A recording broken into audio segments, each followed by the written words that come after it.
ejército llegaba, los hombres si los encontraba, los mataba, golpeaban a las mujeres y a los niños, les metían fuego a las casas, era terrible, ¿no?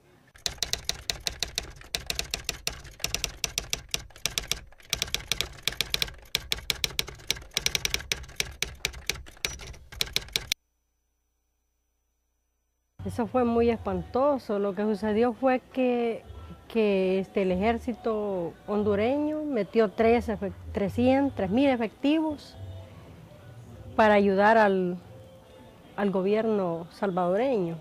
Y eran 9.000 efectivos de la Fuerza Armada de aquí de El Salvador.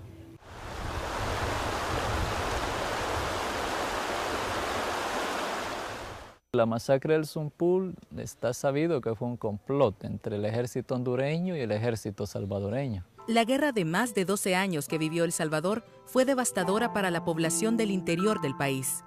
La gente de Chalatenango fue testigo de innumerables situaciones que le costaron la vida a miles de sus habitantes. El ejército y los grupos paramilitares del Estado salvadoreño realizaron acciones devastadoras contra la población civil, bajo el argumento de combatir la insurgencia del FMLN. El 14 de mayo de 1980, el caserío Las Aradas del municipio Ojos de Agua, en Chalatenango, fue testigo de uno de los peores episodios de la guerra. Yo fui de las personas que cuando ya se veía como evidente la amenaza de lo que iba a pasar, mi familia y yo, mi padre y yo, cruzamos el río Zumpul, porque las Aradas están ubicados exactamente en las riberas del río Zumpul, ¿no? Esa noche, del 13 para amanecer el 14, por mala suerte se viene un aguacero que duró toda la noche y el río creció demasiado. Y entonces eso permitió que a la hora de la incursión masiva del ejército salvadoreño al caserío donde estábamos nosotros, para ellos fuera más beneficioso porque el río le garantizaba, porque el río contribuyó mucho por su fuerza del caudal que tenía en ahogar muchas personas que no podían nadar y en el río se murieron. Mientras que el ejército aprovechó también para capturar a la mayoría de las personas ahí, en esa área. Las víctimas de esta masacre corrieron hacia el río Zumpul en un intento por salvar sus vidas. La mayoría de personas fueron arrastradas por la corriente del río y quienes lograron pasar fueron rechazados por el ejército de Honduras. Dice Miriam, mi hermana, que entonces ella era una niña bien pequeñita, como de unos 9 años. Ella vio que mi hermana, la otra Emilia, sacaba la mano y quería que la salvaran porque se estaba ahogando. Y bueno, nadie podía irla a salvar. Ella tanteó que se iba a ahogar. Entonces, con la misma, claro que era que no le convenía morir, ella se regresó agarrada de bejuquitos y se volvió a salir de regreso. Entonces ella sabe muy bien, ella fue la sobreviviente, ella sabe de que se escapó de milagros y que mi otra hermana murió. Yo me llevé el niño en mis brazos y pues logré cruzar el río Zumpul, luego pasé el río Pacasio y me logré escapar por el Cerro Chichilco. Estuve en una altura dominante del Cerro Chichilco donde yo pude observar con mis propios ojos todo lo que las tropas hondureñas y salvadoreñas estaban haciendo a partir de las 10 de la mañana, ¿verdad? Los unos entregándole la gente a los otros y los otros torturando a las personas y sacándolas para ametrallarlas en ese plan. Según testimonios, el ejército salvadoreño masacró a más de 600 personas en las orillas del río Zumpul. Julio Rivera, desde una pequeña loma de Honduras, pudo presenciar el asesinato de cientos de salvadoreños.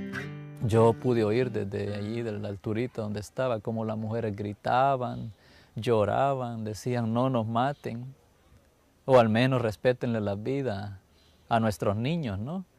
Podía oír también las carcajadas de los soldados cuando arrancaban de los brazos de sus madres a los niños, ¿no? Los lanzaban al aire y los cachaban con los tremendos cuchillos y después los tiraban al río, ¿no? Eran cientos de personas asesinadas en línea, ¿verdad? Así como se lo estoy contando. Eran cientos de cadáveres ametrallados en fila. O sea, formaban las filas hasta de de 50 o más personas y les daban un solo rafagueo. Eso era terrible, le digo. Una cosa es que yo les esté contando esta historia, otra cosa es recordarlo así directamente como cuando se dio el momento. Le digo que es doloroso.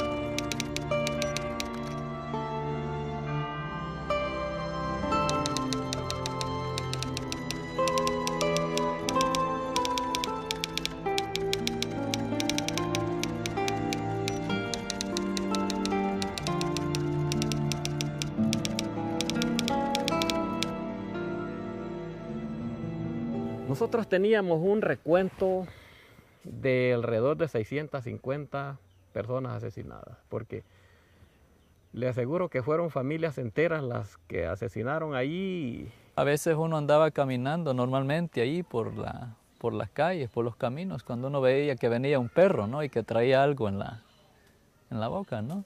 Y veía que era un brazo de un niño, que era un pie, que era una cabecita, ¿no? Que eran restos de personas humanas que habían sido masacradas. Eso, como digo, nos daba mucho dolor. La masacre acabó con la vida de población civil que no pudo defenderse del ataque de las Fuerzas Armadas. Los sobrevivientes y familiares de los fallecidos aún viven con el dolor de la pérdida irreparable de sus seres queridos, y su lucha es porque haya un reconocimiento de las víctimas y que se establezca la verdad. No se está pidiendo venganza, no se está pidiendo pena de muerte, sencillamente que se establezca la verdad, que se pida perdón. Muchas veces se dice que no hay que abrir las heridas. ¿Y cómo va a abrir las heridas si las heridas están abiertas y están sangrando, ¿no? Y están ahí?